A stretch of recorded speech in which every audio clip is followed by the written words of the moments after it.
This lesson is for Chapter 2, Section 2 on functions.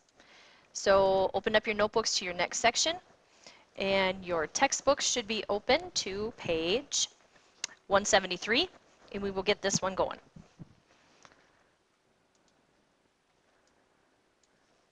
So a function, you guys have dealt with these in your other algebra classes.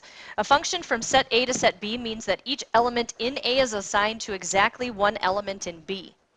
When graphed, we notice that any vertical line drawn through the graph will intersect it in only one place. If you remember back, that's called the vertical line test. We will be talking about that more in section 3. Okay, but that is one quick way to visually see whether or not something is a function. Testing for function can be technically done in 4 different ways. Verbally, or numerically, graphically, or algebraically with an equation. Everybody flip with me to page 174 right now. We're going to take a look at checkpoint problems A and B at the bottom. They give us a couple of functions on our page there. So you can see the domain of x and the range of y. Notice that the domain of x is -2, -1, 0, 1, and 2, and the range is 3, 4, and 5. All of this would be fine except for the number 1, or -1, sorry. Take a close look at -1 and the values that are attached to it in the range. -1 goes both to a 3 and to a 4. That does not work. Okay? Every input has to have a unique output. That single input of -1 may not go to 2 different numbers. Okay, so switch over now and look at example B in that table. Your inputs are all unique. You have 0, 1, 2, 3, and 4, and notice that below them they go to a unique y value. Okay, so if b was our function in front of us, that would in fact be a valid one.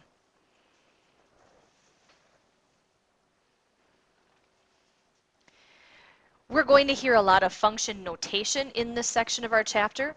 The phrase y is a function of x means that you have an independent variable x and a dependent variable y. So a couple of vocab words for you here on this slide. And if you think about the meanings of the words independent and dependent, it should help you with this. Okay, so when we work with an equation, think about what values you plug in. Okay, we pick x values, correct? Okay, so x is a number. It's independent. It's just a number. Now, y depends on the x we plug in. Y is dependent on the input. Okay, what we get out depends on what we put in. So x is independent, y is dependent. Now those words domain and range come up again in this section. Domain, remember, is all of your values for x, your inputs. The range is all of the values you get out. They are your outputs. Testing for functions algebraically is very similar to some of the things that we were doing in our last chapter. If you can solve an equation for y and then conclude that each x value has one unique answer, then y is going to be a function. If you solve and find that y is equal to plus or minus some value of x, then you don't. Okay, so a couple of things to look for with this. I know some of the wording of this gets a little bit funky and a little bit tough to understand. But a couple of things that will be for sure not functions are things that have a y squared in them. Okay, so if your function has y squared in that, it will not end up being a function. And also vertical lines. Okay, if you have a vertical line, it is not a function. There are others, of course. These are just a couple of dead giveaways. Okay, guess I just said that. There it is again. Look at page 175. Okay, which of the equations represent y as a function of x? Okay, now a couple of these you might be able to flat out look at, considering those last couple of slides, but let's think about it a little bit more. If we were going to solve for y on this first one, we'd move x squared to the other side,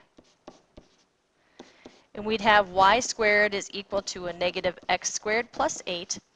And now to finish solving for y, I think you guys know from our last chapter that we'd have y is equal to plus or minus the right-hand side.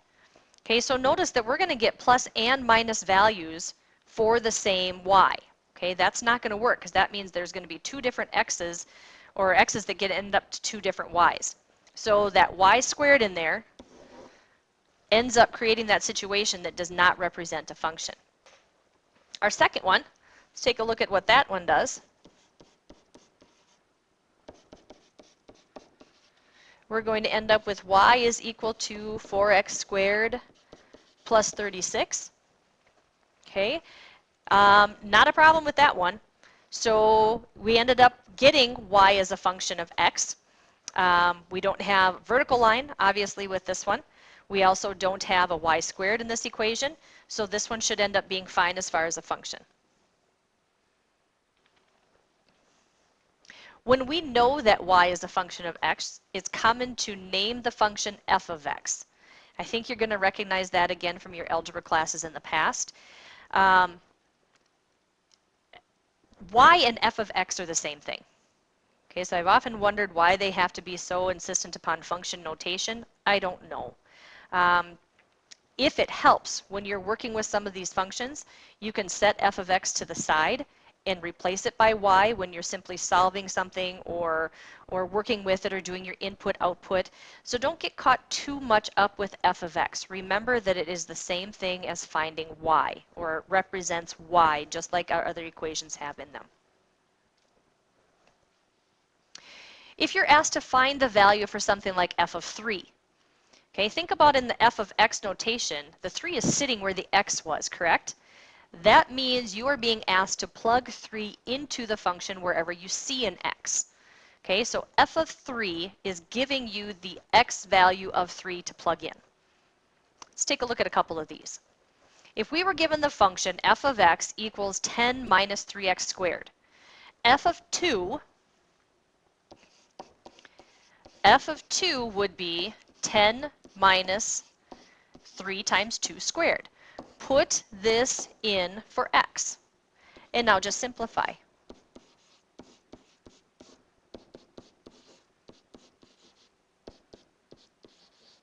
Oops. Negative 2 we get for a solution. F of negative 4. Okay, so now instead of putting in our previous 2, our input is a 4.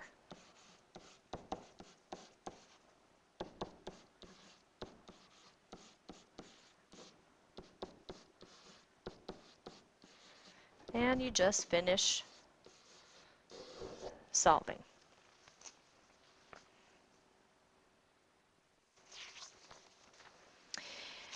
Something else in this section called piecewise defined functions. It's a function defined by 2 or more equations. So in other words, it comes in pieces. So certain values of x put in will use one of the functions given. Other values of x will use a different. Okay, so piecewise functions might come in 2 pieces or they might come in 3 pieces. You just have to look at it. So let's take a look at, let's see, where are we? At the bottom of page 176. Okay. Piecewise, did I go too far? Yeah, we did.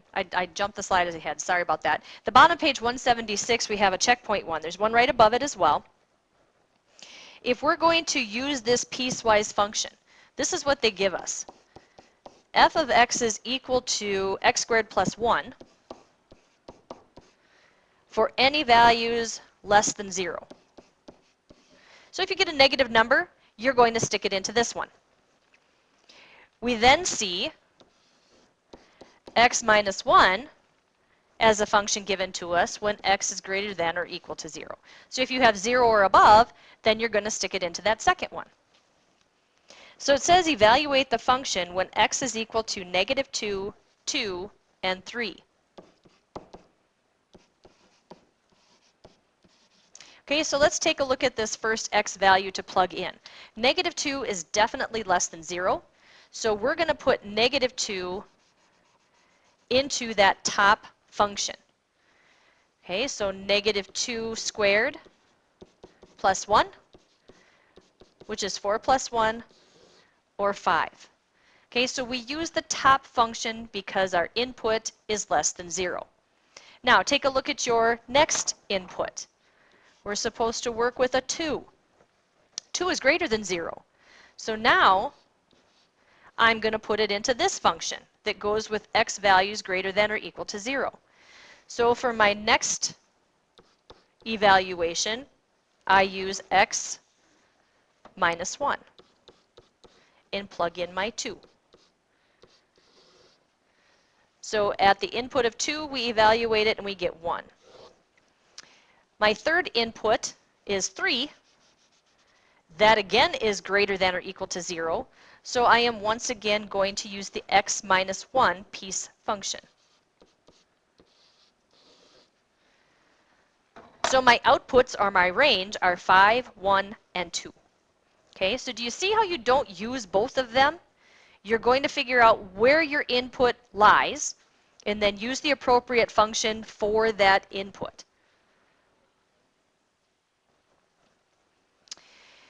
Another thing that we're going to be doing with this section is we're going to be finding values for which f of x is equal to 0.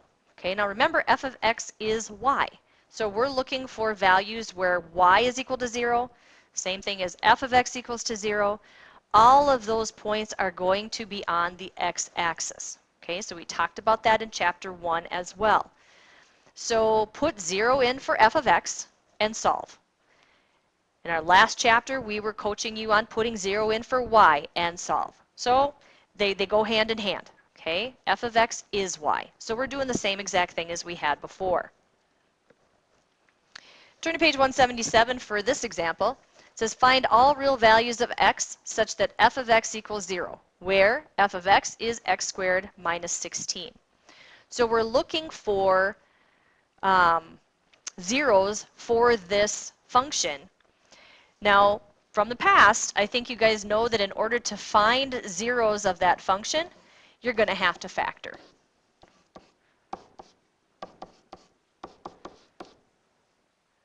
Okay, so one of my zeros is 4. My other one is negative 4. So these are the values of x, which will end up resulting in a 0, or a y value of 0, or an f of x value of 0, however you want to say it. Those are your zeros. Okay, if we were to graph this thing, you'd end up noticing, and remember in that one of those first slides, one of the ways of solving these was graphically, you'd be looking for those x-intercepts. Okay, so graphically you'd find it crossing the x-axis at 4 and negative 4. Algebraically on this slide we just found that our zeros were 4 and negative 4. There's several ways to do that. We're going to be comparing some functions. Okay, so finding values for which one function would equal another. It's very straightforward. If I want f of x to equal g of x, I'm going to set those two functions equal to each other and just solve it algebraically.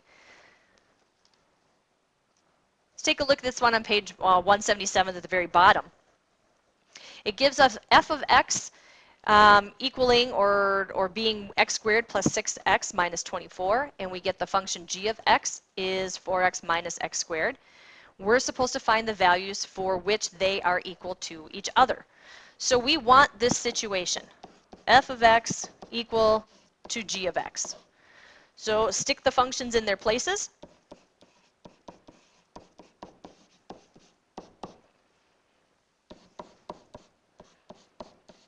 And solve. Now we're right back to where we were with our solving our equations last chapter. Do the same kind of thing. I'm going to bring my x squared over to the left.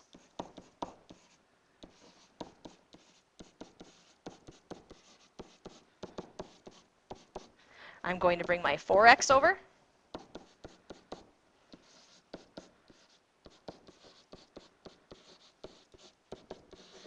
And I'm looking at a quadratic, so I know now I'm going to use one of my methods to solve.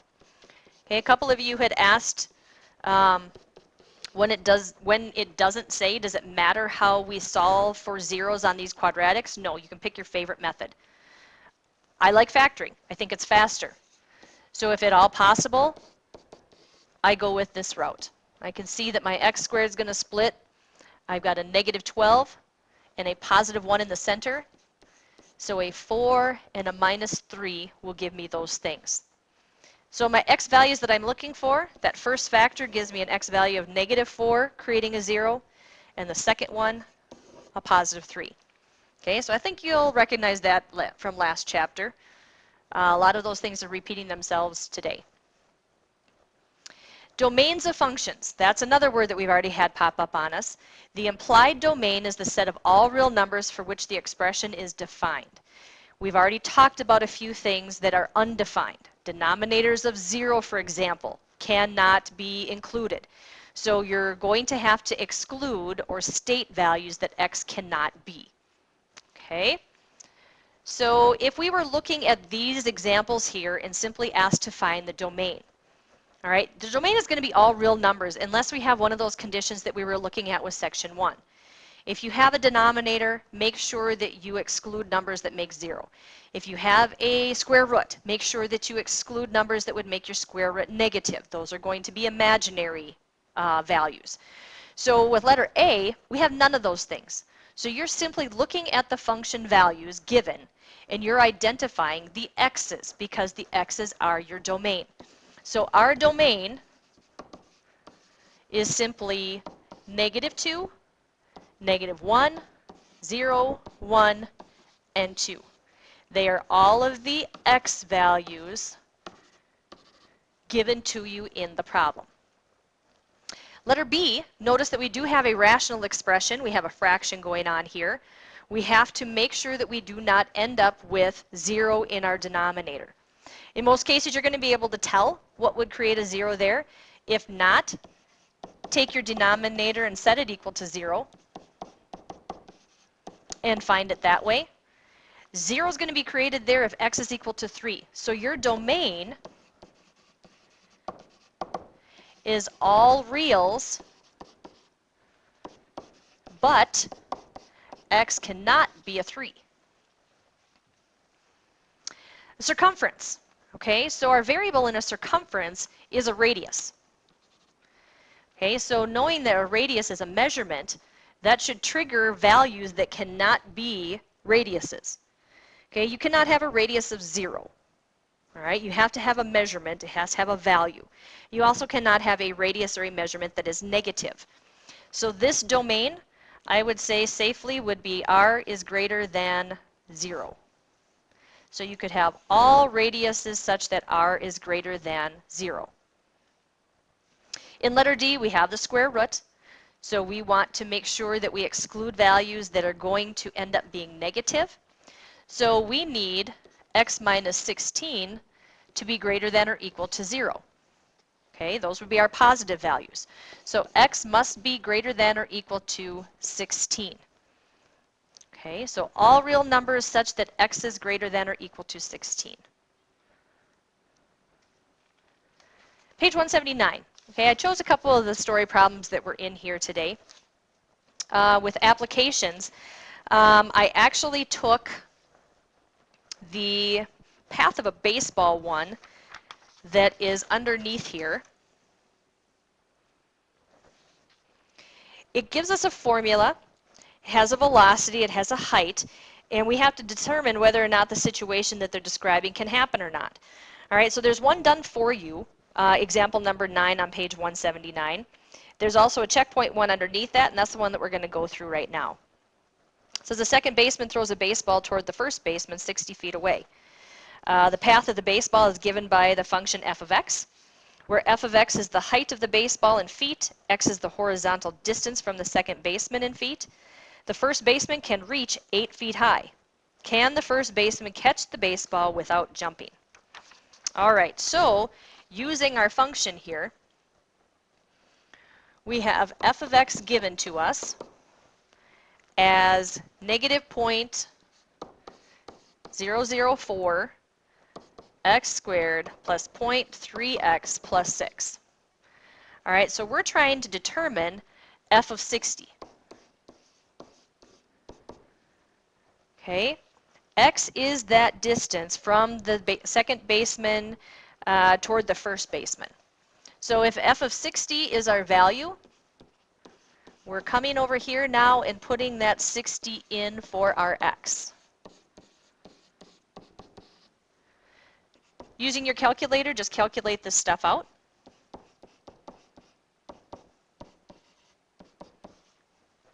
And we get 9.6 would be that height of the baseball after 60 feet. All right, now remember from the problem, it said that the first baseman can reach 8 feet in the air. That ball is going to be sailing in at 9.6. So no, he can't. He would have to jump.